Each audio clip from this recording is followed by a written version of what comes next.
Hello बच्चों, आज हमें पढ़ना है वाष्पशील द्रवों के द्विअंगी विलयन के प्रकार। द्विअंगी विलयन को कितने भागों में बांटा गया है? तो इसे राउल्ट के नियम के अनुसार दो भागों में बांटा गया है, आदर्श विलयन और अनादर्श विलयन। आदर्श विलयन किसे कहते हैं? तो राउल्ट के नियम के अनुसार यदि हम इसको परिभाषित करें तो वे विलयन जो सभी ताप एवं शांतता पर राउल्ट के नियम का पालन करते हैं उसे हम आदर्श विलयन कहते हैं। अब राउल्ट के नियम का पालन करते हैं मीन्स हमने पिछली क्लास में बताया है PA = T0A × XA सॉल्वेंट के लिए, और सॉल्यूट के लिए क्या हो जाएगा PV = P0B × XB। यदि ऐसा है, किसी विलयन के साथ ऐसा है कि राउल्ट के नियम द्वारा प्राप्त वाष्प दाब उसके शुद्ध विलायक के वाष्प दाब एवं उसके घटक के मूल प्रवाह के बराबर है, तब वह आदर्श विलयन है। मतलब इनका वाष्प दाब विलायक और विलयन दोनों का वाष्प दाब बराबर होना चाहिए इसके शुद्ध घटक और मूल प्रवाह के गुणनफल के, तब वह आदर्श विलयन होगा। अब आदर्श विलयन बनेंगे कैसे? क्योंकि हम जानते हैं प्रकृति में कोई भी विलयन आदर्श नहीं है, लेकिन अतितनु विलयन आदर्श विलयन की तरह व्यवहार करते हैं। मतलब अतितनु विलयन आदर्श विलयन होंगे। तो अतितनु विलयन बनाने के लिए, आदर्श विलयन बनाने के लिए कौन सी कंडीशन होनी चाहिए? तो इसके लिए सबसे पहले जिन दो घटकों को आपस में मिलाया जा रहा है विलय प्लस विलायक, उनमें अणुओं का आकार समान होना चाहिए, उनके बीच लगने वाला अंतराण्विक आकर्षण बल भी समान होना चाहिए। यदि ये दोनों कंडीशन है तो वह विलयन आदर्श विलयन बनेगा। मतलब फॉर एग्जाम्पल जैसे हमने मान लिया हमने दो पात्र लिए, इसमें हमने ले लिया A मीन सॉल्वेंट और इसमें हमने ले लिया B मतलब सॉल्वेंट। तो E अणुओं के बीच लगने वाला आकर्षण बल और B अणुओं के बीच लगने वाला आकर्षण बल। अब हम इन दोनों को मिला दें और जब हम इन दोनों को मिलाएंगे तो एक सॉल्यूशन बन जाएगा जिसमें सॉल्वेंट और सॉल्यूट दोनों के अणु उपस्थित होंगे, मतलब A और B इसके अणु उपस्थित होंगे। जी क्या है? Ideal solution. यह एक आइडियल सॉल्यूशन है। तो इन अणुओं के मध्य लगने वाला आकर्षण बल A एवं B भी अणुओं के आकर्षण बल के बराबर होता है, तब वह एक आदर्श विलयन बनता है। ऐसी कंडीशन में इनके बीच ना तो हाइड्रोजन बंध बनेगा ना हाइड्रोजन बंध टूटेगा, किसी प्रकार की स्थिति नहीं होगी, इनकी ध्रुवणता भी समान और यह एक आदर्श विलयन की भांति व्यवहार करेंगे। अगली कंडीशन क्या होगी? चूंकि अंतराण्विक आकर्षण बल समान है इसलिए इनमें आयतन परिवर्तन भी नहीं होगा। मतलब यहाँ पर जो डेल V का मान है, डेल V मीन्स आयतन परिवर्तन, डेल V मीन्स आयतन परिवर्तन, इसका मान क्या होगा? शून्य। शून्य का मतलब स्थिर, स्थिर का मतलब यहाँ किसी प्रकार का कोई परिवर्तन नहीं होगा। अब चूंकि ना हाइड्रोजन बंध बन रहे ना टूट रहे तो इस कंडीशन में क्या होगी? ऊष्मा परिवर्तित भी नहीं होगी। मतलब डेल H बराबर एंथैल्पी क्या हो जाएगी? शून्य हो जाएगी। ऊष्मा मीन्स रासायनिक ऊष्मागतिकी के अनुसार जो भी ऊष्मा परिवर्तन है उसको हम डेल H से दर्शाते हैं। डेल H मीन्स होता है एंथैल्पी परिवर्तन। एंथैल्पी परिवर्तन का मतलब है कि यहाँ आइडियल सॉल्यूशन बनाते समय ना तो ऊष्मा उत्सर्जित हो रही है ना ऊष्मा अवशोषित हो रही है। इस तरीके से यहाँ पर डेल H का मान भी क्या होगा? शून्य। तो यह एक आइडियल सॉल्यूशन है। फॉर एग्जाम्पल हम एग्जाम्पल के थ्रू समझे आइडियल सॉल्यूशन के लिए। तो इसमें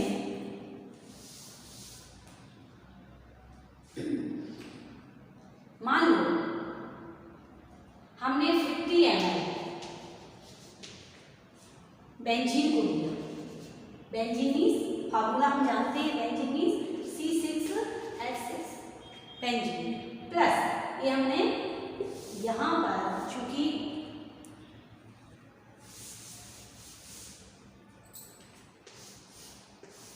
हम एक पात्र ले रहे हैं और इसमें क्या लिया हमने? 50 ml बेंजीन C6H6 प्लस एक और पात्र लिया जिसमें हमने क्या ले लिया? इसमें हमने ले लिया 50 ml टॉलूइन मीन्स C6H5CH3। अब जब हम इन दोनों को मिलाएंगे, इन दोनों को आपस में मिलाया गया तो यहाँ पर जो सॉल्यूशन बना, यहाँ पर इन दोनों को मिलाने पर जो सॉल्यूशन बन रहा है बेंजीन प्लस टॉलूइन, इन दोनों को मिलाने पर जो सॉल्यूशन बना उसका आयतन हो जाएगा 100 ml। 50 प्लस 50 दोनों को मिलाने पर 100 ml बनेगा। मतलब यहाँ ना 100 ml ज्यादा होगा ना 100 ml, मतलब 100 ml ही रहेगा, ना कम ना ज्यादा। ना यहाँ पर हमें 100.1 मिलेगा ना 99.9 मिलेगा, एक्यूरेट वॉल्यूम आयतन मिलेगा 100 ml। क्यों हुआ ऐसा? क्योंकि ये दोनों जो कंपोनेंट हैं जिन्हें हम मिला रहे बेंजीन प्लस टॉलूइन, दोनों की बंध प्रकृति सेम है, दोनों के बीच अंतर आणविक आकर्षण बल बराबर है, दोनों के अणुओं का आकार लगभग अणुओं का आकार भी बराबर है। क्यों? क्योंकि दोनों कैसे कंपाउंड है? दोनों ही एरोमेटिक कंपाउंड है। बेंजीन भी एरोमेटिक है और टॉलूइन भी एरोमेटिक। टॉलूइन बेंजीन का व्युत्पन्न है, इसलिए ये आइडियल सॉल्यूशन बना और इसका आयतन निश्चित है। इस तरीके से ये आइडियल सॉल्यूशन है। अब ये था आइडियल सॉल्यूशन, ठीक है। अब इसकी जस्ट अपोजिट हमें पढ़ना है अनादर्श विलयन या नॉन आइडियल सॉल्यूशन। अनादर्श विलयन, तो जो हमने आदर्श विलयन में देखा है उसके जस्ट अपोजिट किस में होगा? अनादर्श विलयन में होगा। मतलब यहाँ पर आदर्श विलयन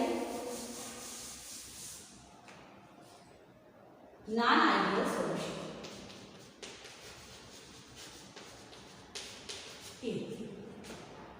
इसमें क्या हो जाएगा? अनादर्श विलयन में क्या होगा? अनादर्श विलयन में जो हम कहते हैं आदर्श विलयन के लिए कि वे विलयन जो सभी ताप एवं सांद्रता पर राउल्ट के नियम का पालन कर रहे हैं, मतलब PA = P0A × x है, PV = P0B × xP। इसके जस्ट अपोजिट क्या हो जाएगा यहाँ नॉन आइडियल में? वे विलयन जो सभी ताप एवं सांद्रता पर राउल्ट के नियम का पालन नहीं करते। वे विलयन जो सभी ताप एवं सांद्रता पर राउल्ट के नियम का पालन नहीं करते उन्हें हम अनादर्श विलयन कहते हैं। मतलब इसका हो जाएगा PA not is equal to P0A into XA और PB not is equal to P0B into XB। मतलब यहाँ पर जो यहाँ हम कह रहे हैं AB अणुओं के मध्य लगने वाला आकर्षण बल AA और BB अणुओं के आकर्षण बल के बराबर नहीं होगा। इसके लिए अनादर्श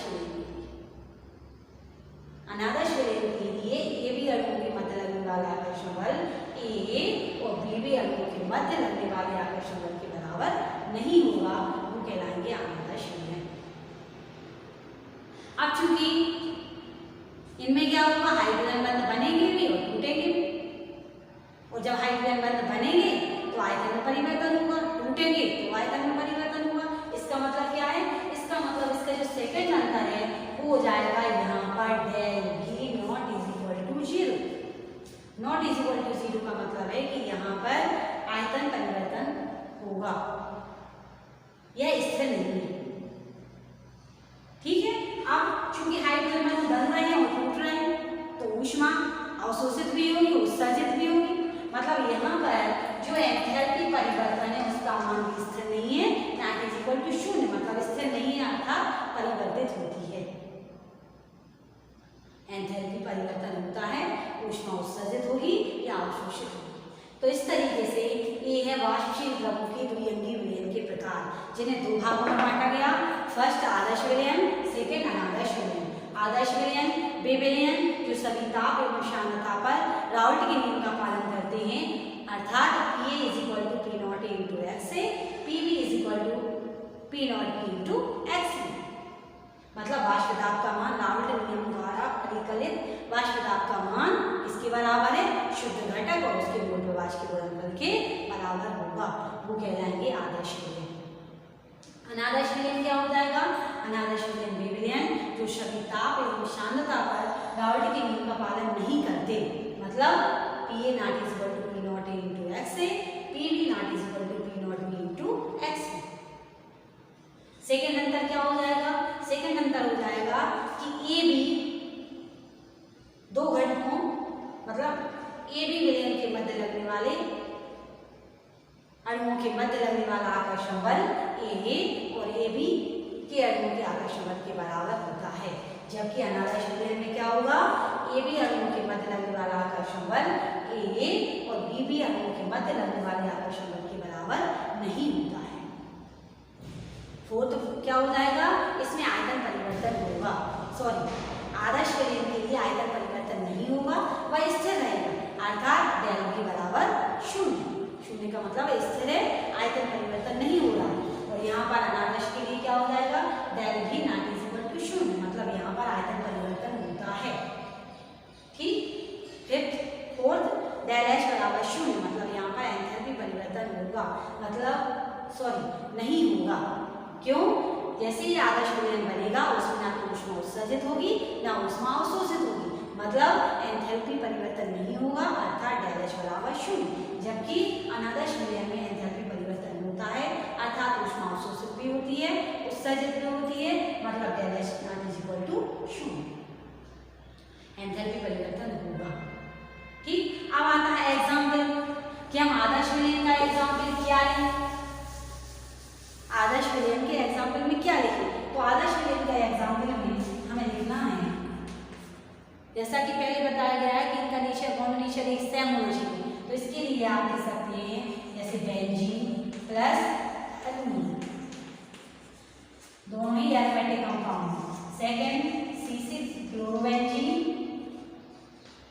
प्लस ब्रोमोबेंजीन, दोनों ही एरिक हैलाइड है।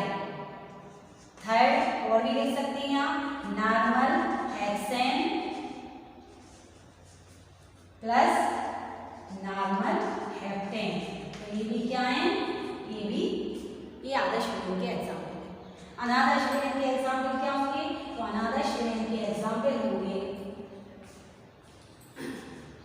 अनादर्श विलयन में यहाँ आएगा फर्स्ट, जैसे हम कहें H2O plus HCl, second H2O plus HNO3, third ethanol मतलब C2H5OH प्लस हेक्सेनॉल या साइक्लोहेक्सेन। साइक्लोहेक्सेन का फॉर्मूला क्या होगा? C6H12, जी साइक्लोहेक्सेन। ये प्रैक्टिकल हम खुद करते हैं। हम जब लैब में जाते हैं तो लैब में HCl में पानी मिलाते हैं तो हम देखते हैं ऊष्मा निकलती है, पर अगली गर्म हो जाती है, इसका मतलब ऊष्मा छिपी हुई है। तो ये अनादर्श विलयन के एग्जाम्पल हैं, ये आदर्श विलयन के एग्जाम्पल हैं। आज के लिए इतना ही, इसके आगे हम नेक्स्ट वीडियो